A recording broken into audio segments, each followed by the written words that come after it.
नमस्कार, बहुत बहुत स्वागत है आपका कार्यक्रम खुला आकाश में। आपके साथ मैं हूं ऋचा।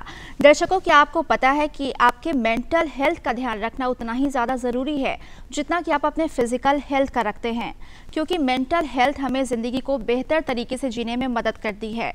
लेकिन अफसोस कि इसको लेकर लोग अवेयर नहीं हैं, जिसके कि हमें गंभीर परिणाम देखने को मिलते हैं।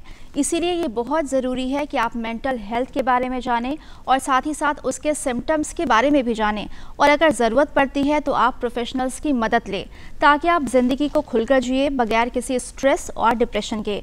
तो आज हम चर्चा करेंगे मेंटल हेल्थ के बारे में, और यहाँ पर बात करने के लिए हमारे साथ बहुत ही खास मेहमान मौजूद हैं। मिलवाएंगे उनसे आपको, लेकिन सबसे पहले हम उनसे जुड़ी कुछ झलकियां देखते हैं। निधि सिंह मगध महिला कॉलेज पटना में डिपार्टमेंट ऑफ साइकोलॉजी की हेड हैं और असिस्टेंट प्रोफेसर हैं। साथ ही रजिस्टर्ड क्लिनिकल साइकोलॉजिस्ट हैं। पटना यूनिवर्सिटी में शिक्षण और प्रशिक्षण का कार्य भी देखती हैं। इग्नू पटना में मानसिक स्वास्थ्य के पीजी डिप्लोमा की एकेडमिक काउंसलर हैं। सेहत केंद्र और रेड रिबन में कॉलेज नोडल ऑफिसर हैं। इनके शिक्षा दीक्षा की बात की जाए तो निधि ने बीएचयू और दिल्ली यूनिवर्सिटी से पढ़ाई की है। इसके बाद अंडर ग्रेजुएशन और पोस्ट ग्रेजुएशन इन साइकोलॉजी की ट्रेनिंग बीएचयू बनारस से की है। इन्होंने अपने क्लिनिकल साइकोलॉजी की training national institute of mental health and neuro sciences Bangalore से प्राप्त की है। इसके अलावा ये मेंटल हेल्थ अवेयरनेस को लेकर भी बहुत ज़्यादा सक्रिय रहती हैं। मेंटल हेल्थ को लेकर ये समय समय पर जागरूकता कार्यक्रम का आयोजन करती हैं।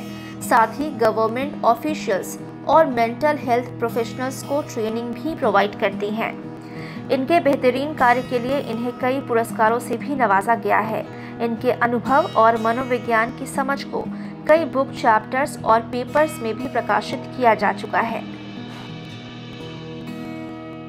तो हमारे साथ है निधि सिंह, जो कि एक रजिस्टर्ड क्लिनिकल साइकोलॉजिस्ट हैं। साथ ही साथ ये मगध महिला कॉलेज में असिस्टेंट प्रोफेसर भी हैं। बहुत बहुत स्वागत है आपका निधि जी हमारे इस कार्यक्रम में। Thank you. निधि जी, सबसे पहले जिस तरीके से मैंने बताया कि हम आज मेंटल हेल्थ के बारे में चर्चा कर रहे हैं, तो सबसे पहले हम यही जानना चाहेंगे कि मेंटल हेल्थ लोगों के लिए क्यों इतना ज़्यादा ज़रूरी है। जैसा कि आपने अपने इंट्रोडक्शन में भी कहा है कि किस तरीके से फिजिकल हेल्थ हमारे लिए बहुत इंपॉर्टेंट है, और उसी तरीके से अगर हम मानसिक रूप से स्वस्थ नहीं हैं तो हम अपने जो हमारी जिम्मेदारियां हैं उनका निर्वहन नहीं कर सकते। हमारी जो व्यावसायिक, हमारी जो प्रोफेशनल, सोशल, हमारी जो रिलेशनशिप की जो जिम्मेदारियां हैं उनका निर्वहन ठीक तरीके से नहीं कर सकते।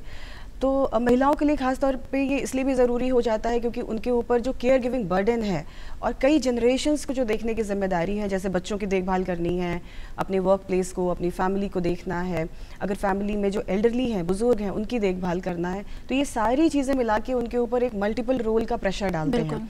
तो इन सारी चीज़ों को मैनेज करने के लिए अगर हम कहें तो वो तभी सही तरीके से कर सकती हैं जब उनका मानसिक स्वास्थ्य पूरी तरीके से ठीक हो, जब वो अच्छा महसूस कर रहे हैं। बिल्कुल। तो आप एक रजिस्टर्ड क्लिनिकल साइकोलॉजिस्ट हैं, तो जानना चाहेंगे आपसे कि फ़िलहाल की अगर हम बात करें तो किस तरह की समस्याओं से पीड़ित ज़्यादा महिलाएं आपके पास आती हैं। अगर महिलाओं की बात करें तो अगर हम हेल्प सीकिंग की बात करें तो पुरुष और महिलाओं में महिलाएं ज़्यादा हेल्प सीख करती हैं, ये बात बिल्कुल सच है। बिल्कुल। महिलाओं में खास करके वो इमोशनल जो प्रॉब्लम्स है, इमोशनल प्रॉब्लम्स को लेकर के महिलाएं ज़्यादा अप्रोच करती हैं। जैसे बहुत बार फिजिकल अब्यूज़ की बात होती है, सेक्सुअल अब्यूज़ की बात होती है, वर्क प्लेस पे रिलेशनशिप को लेकर के डिस्टर्बेंसेस हैं, या फैमिली में रिलेशनशिप को लेकर के डिस्टर्बेंसेस हैं, या अपने बच्चों के करियर को लेकर, बच्चों की स्टडीज़ को लेकर के अगर वो बहुत कंसर्न है, तो इन वजहों को लेकर के भी लोग आते हैं। तो मोटे तौर पर देखें तो ज़्यादातर जो साइकोलॉजिस्ट को लोग अप्रोच करते हैं वो एंग्जाइटी, डिप्रेशन, स्ट्रेस और एडजस्टमेंट इश्यूज़ को लेकर के ज़्यादा करते हैं।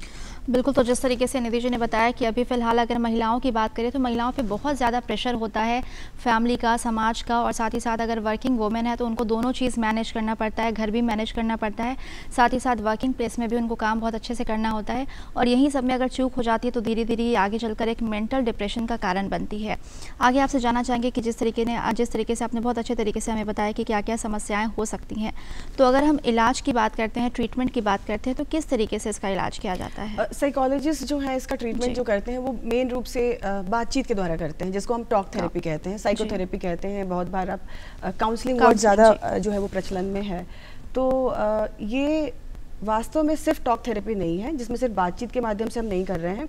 इसमें कुछ टेक्निक्स भी होती हैं, जिसमें हम कुछ व्यवहारिक चिकित्सा पद्धति का या कॉग्निटिव बिहेवियर थेरेपी का, मोटिवेशनल एनहांसमेंट थेरेपी का इस्तेमाल कर सकते हैं, जिसमें हम किसी व्यक्ति के उसके बैकग्राउंड को ध्यान में रखते हुए जो उसके थॉट पैटर्न्स है, जैसे वो कैसे सोचता है, वो कैसे महसूस करता है, उसका जो इंटरेक्शन पैटर्न है, वो किस तरीके से अपने आसपास के लोगों के साथ व्यवहार करता है, इन सारी चीज़ों को मिला जुला के हम लोग एक उसके लिए एक पद्धति के रूप में एक तैयार करते हैं, केस फॉर्मुलेट करते हैं और फिर उसकी मदद करते हैं। इसमें हो सकता है कि हम उसको बहुत बार रिलैक्सेशन सिखाएं, बहुत बार हम उसको, जैसे मान लीजिए किसी को फोबिया है तो हम उसको उसकी एंग्जाइटी को कैसे फेस करना है, जैसे कोई स्टेज पे बात नहीं कर पा रहा है, अपनी बात को रख नहीं पा रहा है, तो बहुत सारी टेक्निक्स है छोटी छोटी, जैसे असर्टिवनेस ट्रेनिंग कि आप असर्टिव होकर कैसे अपनी बात रख सकें, आप अपने आप को रिलैक्स कैसे कर सकें, आप अपने थॉट्स को कैसे मॉडिफाई कर सकें, कि अगर आपको बहुत नेगेटिव थिंकिंग आ रही है तो आप उसको पॉजिटिव थिंकिंग में कैसे कन्वर्ट कर सकें।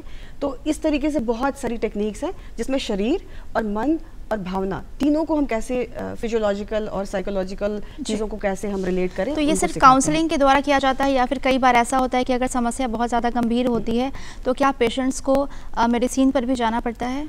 बिल्कुल, बहुत सही आप तरफ इंडिकेट कर रही हैं। बहुत बार क्या होता है कि आमतौर पर हम जो मानते हैं, हमारी जो समझ है, वैज्ञानिक समझ है इस मामले में, कि कोई भी मानसिक समस्या अगर है तो उसके पीछे बायोलॉजिकल रीजंस हो सकते हैं, साइकोलॉजिकल रीजंस हो सकते हैं, और जिस समाज, परिवेश, संस्कृति में हम रहते हैं उसकी वजह से भी कुछ दबाव जो है वो हमें देखने को मिलते हैं। तो जब हमें क्लिनिशियन को, यानी कि आमतौर पे साइकियाट्रिस्ट को जो मेडिसिन देते हैं, क्लिनिकल साइकोलॉजिस्ट जिनको मैंने कहा कि साइकोथेरेपी और टॉक थेरेपी काउंसलिंग प्रोवाइड करते हैं, या फिर जो साइको सोशल जो एस्पेक्ट्स को देखते हैं जो लोग, जिसको कि हम साइकियाट्रिक सोशल वर्कर्स कहते हैं, तो ये तीनों मिलकर एक टीम की तरह काम करते हैं। और बायोलॉजिकल अगर कुछ में कुछ चीज़ें हो रही हैं, कुछ डिस्टर्बेंसेस बायोमोलिक्यूल्स के लेवल पे हैं, जैसे सिजोफ्रेनिया एक बहुत ही सीवियर मेंटल प्रॉब्लम है, तो उसमें बिल्कुल जो है वो दवाओं की भूमिका है और वो दवा ज़्यादा काम करेगी। जहाँ पे अगर हम बात करें अचानक से किसी को डिसोसिएशन हो रहा है, बेहोशी हो जा रही है या एंग्जाइटी हो रही है, और जिसके साइकोलॉजिकल रीज़न है, जो साइकोसोमैटिक प्रॉब्लम्स हैं, तो उसमें हम देखते हैं कि जो हमारी काउंसलिंग है, साइकोथेरेपी है, या व्यक्तित्व की जो समस्याएं हैं, जैसे कोई बहुत रिजिड है, किसी के अंदर बहुत सुपीरियरिटी कॉम्प्लेक्स है, बहुत सारे लोग ऐसे होते हैं कि जो दूसरे के ऊपर बहुत प्रेशर, डोमिनेटिंग टेंडेंसी के होते हैं, तो इस तरीके की जो प्रॉब्लम्स है उसमें हम देखते हैं कि साइकोथेरेपी जो है वो बिल्कुल, तो अलग अलग मरीजों पर अलग अलग तरीके से इलाज किया जाता है, और जब समस्या बहुत ज़्यादा गंभीर हो जाती है तो ये भी हो सकता है कि आपको दवाओं पर भी जाना पड़े। अब आपसे ये भी जानना चाहेंगे कि जिस तरीके से आपने इलाज के बारे में बताया, काउंसलिंग की जाती है मरीजों के शुरुआती तौर पर, और क्या इस इलाज के बाद, क्या सारी जिन थेरेपी के बारे में आपने बताया, क्या इन सारी थेरेपियों के बाद एक जो मरीज़ होता है ये अपने नॉर्मल लाइफ को फिर आसानी से जी सकता है? बिल्कुल जी सकता है। जैसे बहुत कंडीशंस ऐसी हैं जो ट्रीटेबल हैं जी। बहुत बार क्योर हो जाता है कि पूरी तरीके से ठीक हो गई, बहुत बार वो चीज़ें ट्रीटेबल हैं, जैसे डायबिटीज़ को आप मेडिसिन लेकर के आप उसको कंट्रोल कर लेते हैं, तो बहुत सारी चीज़ें ऐसी ही रहती हैं जिनको कि हम ट्रीट कर सकते हैं। तो बेसिकली साइकोथेरेपी की अगर हम लोग बात करें तो इसमें हम 3 लेवल पे इसको टैकल करते हैं। 1 इज़ प्रिवेंटिव, जहाँ पे हम रोकथाम कर रहे हैं कि जहाँ पे परेशानी हमें हो ही ना मानसिक स्वास्थ्य की, जिसमें हम रेजिलियंस की ट्रेनिंग कि हम किस तरीके से सर्वाइव करें, एडजस्ट करें, हम अपनी सेल्फ केयर को कितना बेहतर रखें, ताकि हम विपरीत परिस्थितियों में जो है वो हमारा मानसिक संतुलन, हमारी मानसिक स्वास्थ्य जो है वो बना रहे।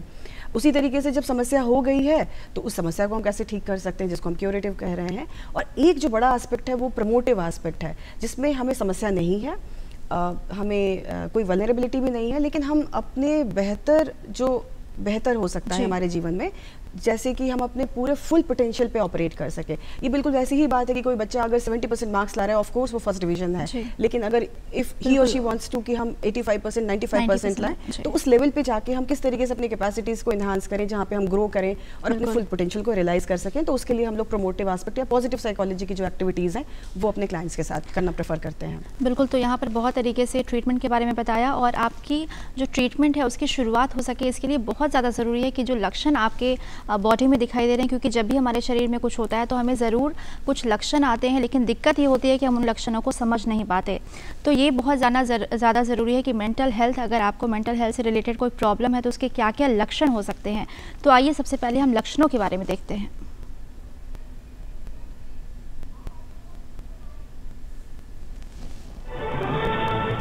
अगर आपको भी लगता है कि कोई चीज़ आपको परेशान कर रही है, लेकिन आप उलझन में हैं कि क्या ये मानसिक बीमारी का संकेत है, तो हम इसे पहचानने में आपकी मदद कर सकते हैं। दरअसल किसी भी मानसिक स्वास्थ्य समस्या का पता लगाने के लिए अपने जीवन में आपको इन परिवर्तनों को ध्यान से देखना होगा। लंबे समय तक उदासी। किसी बुरी खबर या किसी घटना से दुखी होना तो आम बात है। कभी कभी आप बिना किसी कारण के उदास भी महसूस कर सकते हैं, लेकिन ये अस्थायी हो सकता है। हालांकि अगर लंबे समय से आप उदास महसूस कर रहे हैं और आपको इसका कारण नहीं पता, तो ये मानसिक बीमारी का संकेत हो सकता है। एंजाइटी, स्तब्ध हो जाना, सांस लेने की दर में वृद्धि और दिल का बहुत तेजी से पंप करना चिंता के लक्षण हो सकते हैं। अगर आप अक्सर एंजाइटी की समस्या का सामना कर रहे हैं तो ये चिंता का विषय है। इस मामले में आपको किसी से बात करनी चाहिए या मेडिकल हेल्प लेनी चाहिए। अनिद्रा। अनिद्रा भी एक कारण हो सकता है कि आप मानसिक रूप से स्वस्थ नहीं हैं, क्योंकि कई बार ऐसा होता है कि आप रात में सोने बिस्तर पर तो लेटते हैं, लेकिन काफ़ी वक्त तक आपको नींद नहीं आती। आप किसी न किसी बातों में उलझे रहते हैं, तो इसे भी मानसिक स्वास्थ्य ठीक ना होने का एक कारण माना जाता है। बहुत ज़्यादा सोना। जब हमारा दिमाग थक जाता है तो हमारा शरीर उसी तरह प्रतिक्रिया करता है। अगर आप पूरा दिन सिर्फ सोने में समय बिता रहे हैं तो हो सकता है कि आप डिप्रेशन में हैं। गुस्से पर काबू नहीं। अगर आपको लगता है कि आप अपने गुस्से पर काबू नहीं कर पा रहे हैं और आसानी से आपा खो देते हैं, तो ये मानसिक बीमारी का संकेत हो सकता है। ये स्ट्रेस, एंजाइटी या शोक का एक चेतावनी संकेत है, जिसे आप लंबे समय तक सभी से छिपा रहे हैं। तो अगर आप में भी ये लक्षण है तो तुरंत आप किसी अच्छे डॉक्टर को जाकर दिखा सकते हैं और उसका उचित इलाज और सलाह भी पा सकते हैं, जिससे कि आप जल्दी से ठीक हो सके और अपने नॉर्मल रूटीन में फिर से वापस आ सके।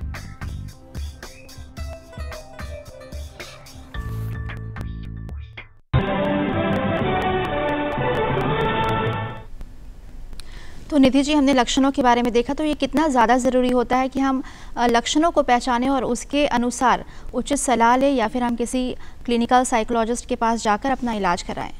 बिल्कुल, सारे जो मुख्य लक्षण होते हैं उसकी चर्चा आप लोगों ने कर ही दी, और दर्शकों को एक बार फिर से वो याद रह जाए उसके लिए मैं एक बार उसको समराइज़ कर देती हूँ कि जब भी कभी आपकी नींद और भूख में परिवर्तन है, बहुत ज़्यादा बढ़ जाती है, बहुत कम हो जाती है, और आपके व्यवहार में अगर कोई भी परिवर्तन होता है और वो परिवर्तन जो है वो बहुत डिस्टर्बिंग परिवर्तन है, आपको लगता है कि ये व्यक्ति ऐसा तो नहीं था, या खुद के बारे में भी लगता है कि मैं ऐसे तो नहीं था पहले, तो ये जो है व्यक्तित्व में अगर कोई परिवर्तन आपको दिख रहा है तो ये उसकी शुरुआत जो है हो सकती है।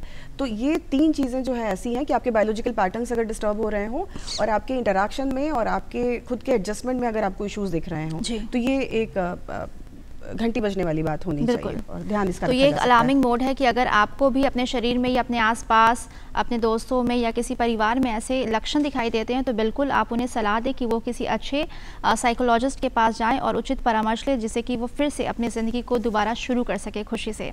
आगे आपसे जानना चाहेंगे कि जो मानसिक रोगी होते हैं कई बार वो बहुत टाइम लगा देते हैं, अगर लक्षण उन्हें लगता है ये है कि मुझ में ये लक्षण है तो बहुत ज़्यादा टाइम लगा देते हैं, वो खुद ब खुद लड़ते रहते हैं उससे, और साथ ही साथ जो परिवार के लोग रहते हैं उन्हें भी ये पता नहीं चलता और उल्टा उनको और ज़्यादा वो बोलते हैं कि तुम अपने काम को ठीक से नहीं कर रहे हो, तो ऐसे में वो और डिप्रेशन में चला जाता है और कई बार वो डॉक्टर के पास भी नहीं जाता क्योंकि उसे लगता है कि पता चल जाएगा। तो किस तरीके से जो गोपनीयता है उसको आप सुनिश्चित करती हैं? सबसे पहली बात कि हम लोग ट्रीटमेंट के लिए बहुत वक्त लगाते हैं जी। तो डेटा ये है कि मतलब 10% लोग जो हैं उनको प्रॉब्लम्स हैं, मानसिक प्रॉब्लम्स हैं, और जिन लोगों को प्रॉब्लम है उसमें से सिर्फ 33% लोग जो है हेल्प के लिए जाते हैं।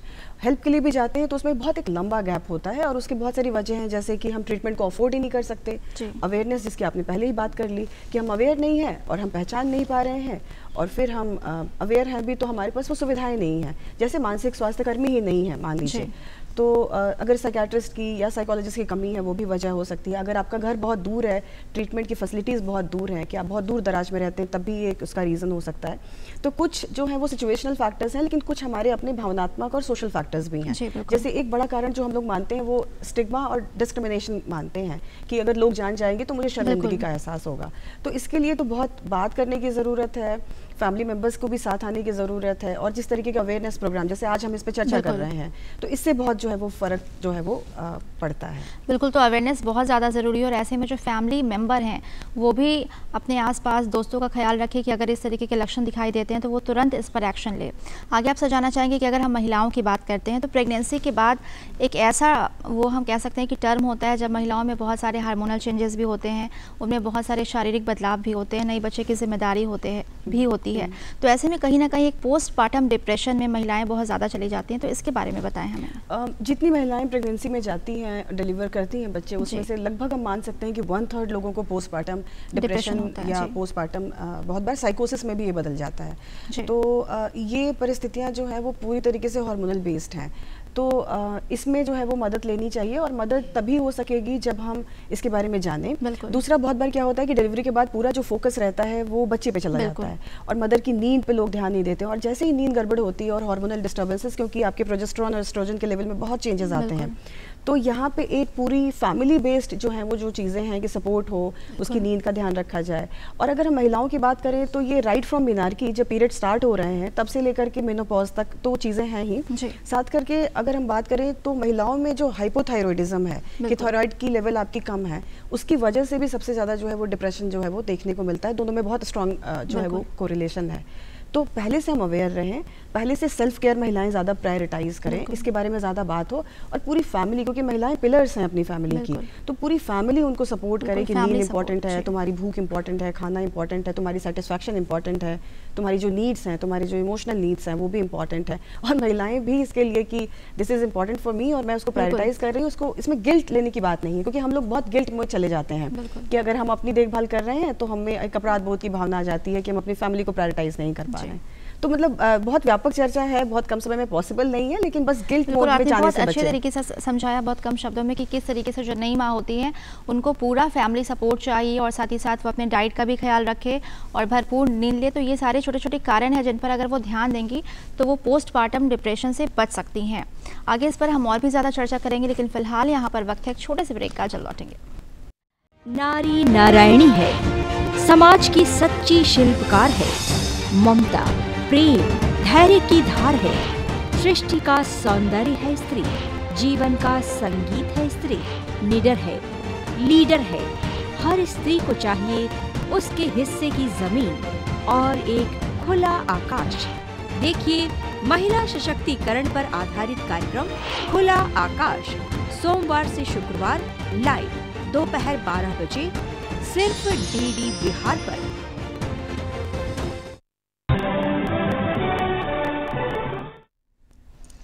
के बाद स्वागत है दर्शकों आपका। आज हम बात कर रहे हैं मानसिक स्वास्थ्य के बारे में, और बात करने के लिए हमारे साथ है निधि सिंह, जो कि एक रजिस्टर्ड क्लिनिकल साइकोलॉजिस्ट हैं, साथ ही साथ मगध महिला कॉलेज में असिस्टेंट प्रोफेसर भी हैं। निधि जी, ब्रेक में जाने से पहले आपने बहुत अच्छे तरीके से महिलाओं के पोस्टपार्टम डिप्रेशन के बारे में बताया कि किस तरीके से महिलाएं अपना ख्याल रख सकती हैं।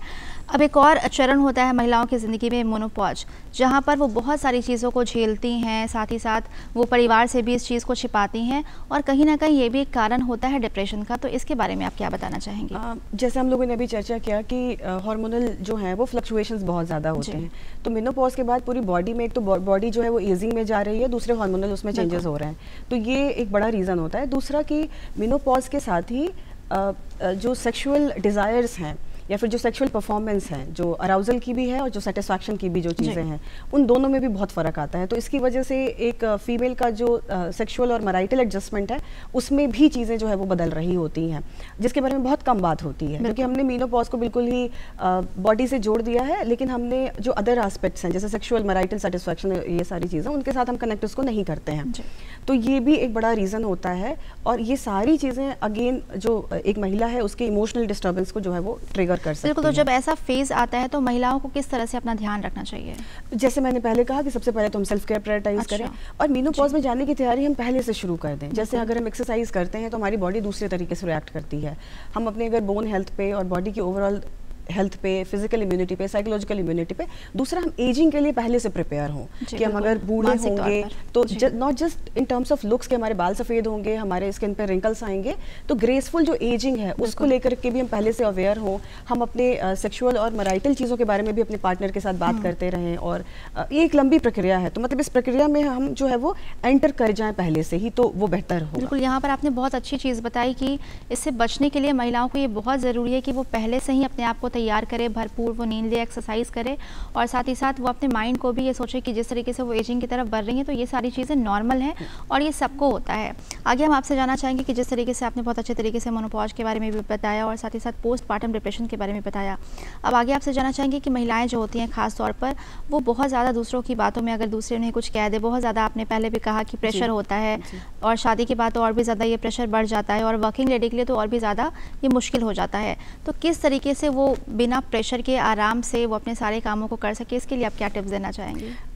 वही कि साइकोलॉजिकल इम्यूनिटी बढ़ाएं। जैसे आप बीमारी से लड़ने के लिए, आप बीमारी जब आपको हो जाती है तब आप अपनी इम्यूनिटी नहीं बढ़ाते हैं, आप पहले से एक्सरसाइज करते हैं, खाना खाते हैं और बाकी सारी जो है वो चीज़ें, वैक्सीनेशन लेते हैं। तो साइकोलॉजिकल इम्यूनिटी बढ़ाने के लिए हम अपनी रेजिलियंस को बिल्ड करें कि हम प्रेशर सिचुएशन में स्ट्रेस को कैसे हैंडल करेंगे, इमोशंस को कैसे रेगुलेट करेंगे, एंगर को कैसे मैनेज करेंगे, हम अपनी डिज़ायर्स को कैसे जो है वो रेगुलेट करेंगे, हम अपने एम्बिशंस को कैसे मैनेज करेंगे। और उसके लिए बहुत इंपॉर्टेंट है कि हम अपने करियर को, हम अपने जो भी हमारी प्लानिंग है, जैसे may be if I am a home maker, मैं एक होम मेकर हूँ, गृहिणी हूँ, तो परिवार मेरी प्रायोरिटी है, तो परिवार के साथ मेरी क्या आकांक्षाएं हैं, अभिलाषाएं हैं, उनको कैसे हमको मैनेज करना है।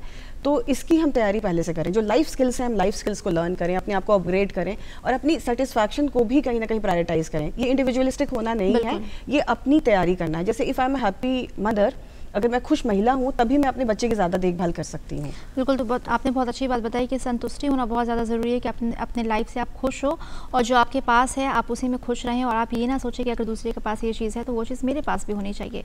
आगे आपसे जानना चाहेंगे कि अगर हमारे घर में या परिवार में ऐसा, जिस तरीके से हमने सिम्टम्स को भी देखा, तो इन सिम्टम्स का कोई शिकार है तो हम उन्हें बिना बुरा महसूस कराए कैसे हम उनकी मदद कर सकते हैं? साझा करें, हम बात करें और वैज्ञानिक रूप से चीज़ों को बताएं कि इसमें क्या क्या सिम्टम्स हो सकते हैं। हम उनके साथ सपोर्टिव रहें, नॉन जजमेंटल ना बने और हम उनको हेल्प सीख करने में मदद करें और हम उनको प्रोफेशनल्स के पास लेके जाएं। और आजकल तो हम ऑनलाइन भी हेल्प जो है वो सीख कर सकते हैं। आप कंसल्टेशन ले सकते हैं साइकाट्रिस्ट से, क्लिनिकल साइकोलॉजिस्ट से। बहुत सारे साइकोलॉजिकल हेल्प के जो चैनल्स हैं अवेलेबल हैं। चैनल, मैं यूट्यूब चैनल्स की बात नहीं कर रही हूँ, मैं उन पोर्टल्स की बात कर रही हूँ। जैसे वाइसा एक पोर्टल है, साई मेंटोर्स एक पोर्टल है, तो हम उन पे जो है वो अपने घर की कंफर्ट में ही एटलीस्ट हम एक फर्स्ट कंसल्टेशन तो बिल्कुल ले सकते हैं और ताकि हम एक ट्रेंड प्रोफेशनल से और एक्सपीरियंस प्रोफेशनल से उसके बारे में सही अपनी जिज्ञासाएं और जो भी हमारी भ्रांतियां हैं, हमारे मिथ्स हो सकते हैं, मिसकंसेप्शंस हो सकते हैं, उसको हम दूर कर लें और एक बार हम अपने आप को भी चांस दें, एक्सप्लोर करें कि हम इसमें मानसिक स्वास्थ्य के लिए मदद ले सकते हैं। अपने आप को खुद के लिए मौका देना बहुत ज़्यादा ज़रूरी है, क्योंकि अगर सोचिए, अगर आप अपने बारे में नहीं सोचेंगे तो कौन सोचेगा।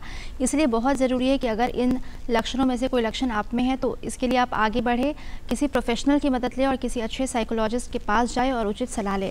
आगे आपसे जानना चाहेंगे कि अभी का जो हमारा लाइफ स्टाइल आप देख रहे हैं ये बहुत ज़्यादा बिजी होता है। सुबह से हम निकलते हैं और बस भागम भाग पूरे दिन चलता रहता है। तो ऐसे में जो एक व्यक्ति होता है वो बहुत ज़्यादा कहते हैं स्ट्रेस में होता है और पूरे दिन की जो भागम भाग होती है उससे वो थक जाता है। तो ऐसे में अगर हम योगा और मेडिटेशन की बात करते हैं तो ये इस स्ट्रेस को कम करने के लिए कितना ज़्यादा ज़रूरी होता है?